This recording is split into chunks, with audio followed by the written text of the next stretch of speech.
నియోజకవర్గంలో పాయకారావుపేట మండలం వైసీపీ నాయకులు కార్యకర్తలు మీడియా సమావేశంలో జిల్లా వ్యవసాయ సలహా మండలి చైర్మన్ ఉత్తరాంధ్ర రైతు విభాగం ఇన్ఛార్జ్ మండల వైసీపీ అధ్యక్షుడు చిక్కాల రామారావు మాట్లాడారు. పాయకారావుపేట నియోజకవర్గంతో పాటు కొన్ని నియోజకవర్గాల సమన్వయకర్తను నియమించినట్లు పార్టీ లెటర్ హెడ్ పై చేసిన ప్రచారం అవాస్తవమన్నారు. పాయకారావుపేట నియోజకవర్గానికి సమన్వయకర్తను ఎవరిని నియమించలేదన్నారు. కొంతమంది కావాలని తప్పుడు ప్రచారం చేస్తున్నారని తెలిపారు. వైసీపీ పార్టీ ఆవిర్భావం నుంచి పార్టీని వైఎస్ జగన్మోహన్ రెడ్డిని నమ్ముకున్న వ్యక్తి ఎమ్మెల్యే గొల్ల బాబురావు అన్నారు. అటువంటి గొల్ల బాబురావుకు జగన్మోహన్ రెడ్డి రాబోయే ఎన్నికల్లో టికెట్ ఇవ్వకుండా అన్యాయం చేయరన్నారు.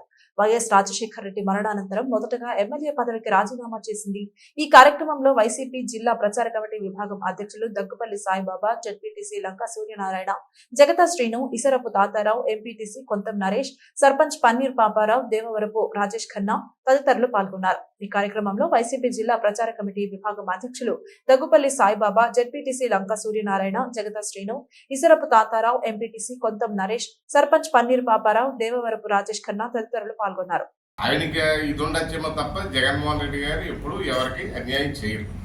ఎందుకంటే నమ్ముకున్న వాళ్ళకి మంచి స్థానంలో కూర్చోబెట్టేటువంటి వ్యక్తి. ఈవేళ మీరు ఎమ్మెల్యేలు కానీ ఎంపీలు కానీ మీరు చూడండి, సాధారణమైనటువంటి వ్యక్తులు కూడా అందరూ ఎక్కించినటువంటి ఘనత జగన్మోహన్ రెడ్డి గారు.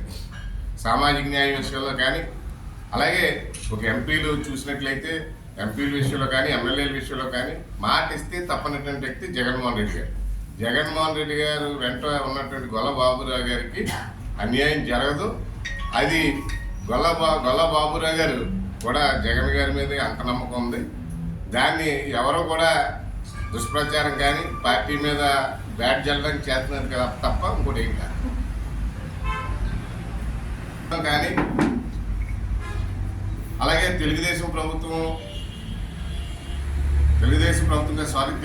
నాయకులు, అలాగే స్థానిక శాసనసభ్యురాలు కానీ అనేక రకాలైనటువంటి నాయకులు మాట్లాడడం జరిగింది. అసలు ఉద్యోగాలు ఇవ్వలేదని, రైతులు నడ్డు విరుస్తున్నారని, సంక్షేమం లేదు, అభివృద్ధి లేదు అని మాట్లాడుతున్నారు.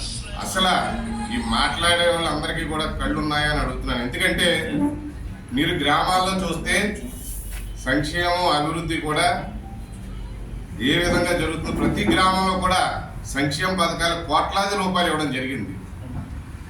ఆ రోజు చంద్రబాబు నాయుడు గారి మేనిఫెస్టోలో బాబు వస్తే జాబ్ వస్తుందని, మీరు ఎవరు కూడా అక్క జిల్లాలో ఎవరు బ్యాంకులో ఉన్నాయన్నీ కూడా విడిపించొద్దు, నేను వచ్చి విడిపిస్తానని చెప్పడం కానీ, అలాగే రైతు రుణమాఫీ చేస్తానని కానీ ఎన్నో రకాలైనటువంటి హామీలు ఇచ్చి ఏ ఒక్క హామీని నెరవేర్చినటువంటి వ్యక్తి చంద్రబాబు నాయుడు గారు.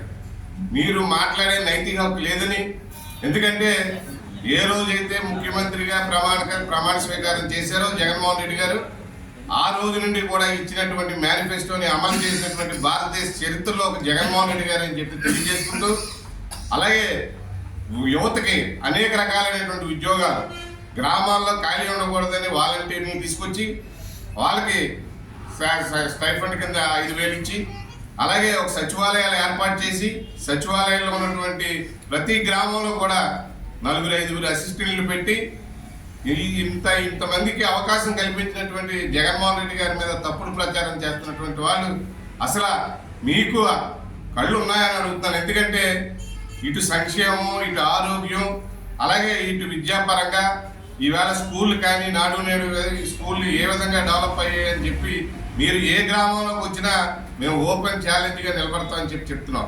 ఎందుకంటే గతంలో తెలుగుదేశం ప్రభుత్వంలో ఈ మెయిన్ రోడ్డు శంకుస్థాపన చేయడం జరిగింది మంగళపూడి అనిత గారు. అలాగే మాసేపేట సచివాలయం రోడ్డు కూడా శంకుస్థాపన చేసి శిలాఫలకాలు వేసారు తప్ప ఈవేళ గొల్లబాబురావు గారి ఆధ్వర్యంలో ఇటు మెయిన్ రోడ్డు కానీ, అలాగే ఇటు మాసేపేట సచివాలయం రోడ్డు కానీ పని చేసి చూపించినటువంటి ప్రభుత్వం జగన్మోహన్ రెడ్డి గారి ప్రభుత్వం. ఇటు రైతాంగం కానీ ఈ ప్రభుత్వం రైతు మహిళా సంక్షేమ ప్రభుత్వం. ఎందుకంటే పథకాలన్నీ కూడా మహిళల పేరు మీద పెట్టి మహిళలు ఆర్థికంగా ఎదగాలి, మహిళలు బలపడాలి, మహిళలు బాగుంటేనే రాష్ట్రం బాగుంటుంది, ఆ కుటుంబం బాగుంటుంది అని చెప్పి నమ్మినటువంటి వ్యక్తి జగన్మోహన్ రెడ్డి గారు. కాబట్టి పథకాలన్నీ కూడా మహిళల పేరు మీద పెట్టడం జరిగింది.